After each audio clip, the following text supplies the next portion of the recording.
Today I'm gonna work with the Phase 1 camera with the 160 bag instead of the 180 bag because for the use of the pictures on the website, the 160 is good enough. We're probably not using 10% of the quality. I think today I will need rather the 120, the macro for the portraits, for the close-ups, and probably the wide angle. Maybe 35, maybe 50 mil. And of course the 80 mil. The 120 mil macro to have like only the eyes in focus, working with almost like an open f-stop. That's what I prefer with the portraits. I think I'm gonna take the 80 millimeter and shoot on a CF card instead of into the computer, just to walk around and not to be stuck to the computer. Don't look into the camera, just keep on working. Also, and my brain is already gone already. All right, in there. I've already transported. All right. So it's totally cool.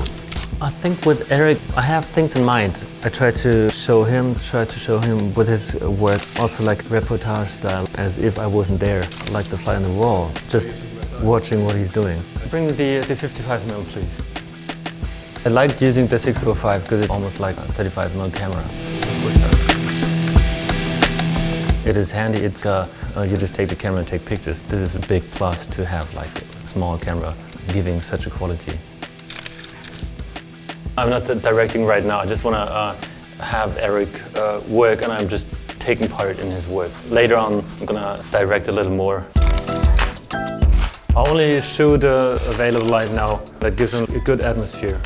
Even though Eric's standing with his face in the shadow, it's good.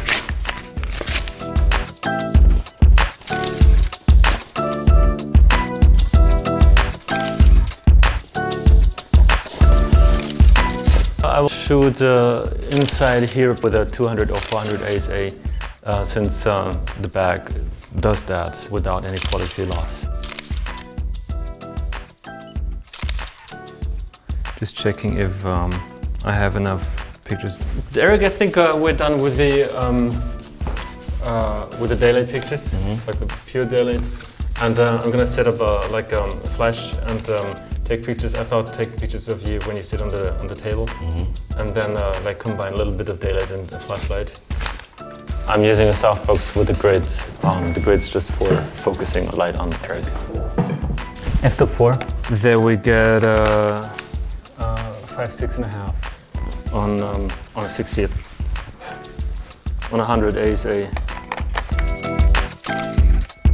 I just prefer the light coming a little from the side and above, like daylight, wherever you are, daylight comes from above. So it feels right to have the light coming from the above. And choosing the side just to have like a little shadow, not a plain light. So that's why it's there. If you sort of sit down like this. And just say, No, rather like, oh, that's good, like, yeah. This is natural. I'm choosing f-stop 5, 6.5 to have a little depth of field, but not like the whole room. So I prefer to have the focus on Eric and not on everything. I changed from 200 or 400 ASA now to 100. Since we're flashing, we could go down to 50 ASA, but 100 is good, I think. Excelente! I think I'm gonna start with the 120 lens and probably go back to the 80mm. I just go on flash synchronization just to use the flashlight and have no daylight available light coming in. So I have sort of total control over the light. And that's what it's all about, the light controller. An assistant that I was working with in Hamburg, she's like, what the hell are you doing with the light meter? I haven't seen it in like a half a year. You can see the picture or you can read the picture. So I'm sort of old school, reading the light. So Rain, where's the glue? Maybe the hands a little further down and try to maybe get the hands like that. Not, yeah, perfect. And step a little further back. Perfect. Actually, you see me shooting as fast as never before. Since we're not in a hurry, I think it's always good to shoot like rather slower than faster. That keeps more the concentration on each single shot, not instead of a click, click, click, click, click. Take your head a little like that, perfect.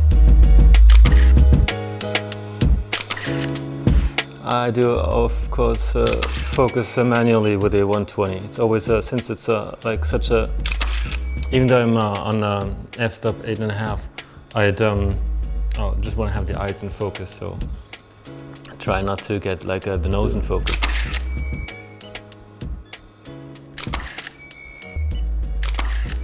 More towards me, yeah, perfect.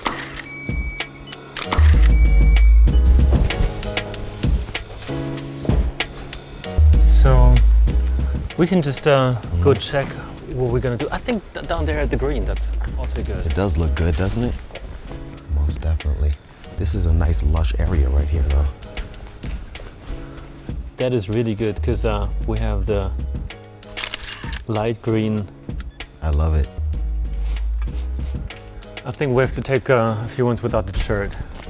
Just the brown, like Okay. off colors. Turn the inside out to have no nothing on it. This one? It's good to have no logo on front because not everything's like green off color. See, it feels right. I'm not even a photographer. Breathe in.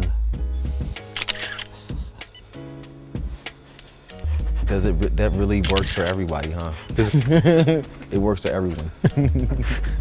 But I've seen already another spot which is definitely the last picture. Where you can sit like something on like that.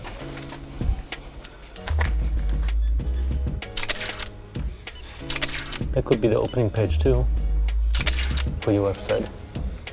I just had in mind to take one picture in black and white, and this like this is all off color, and even the t-shirt fits the gray wall.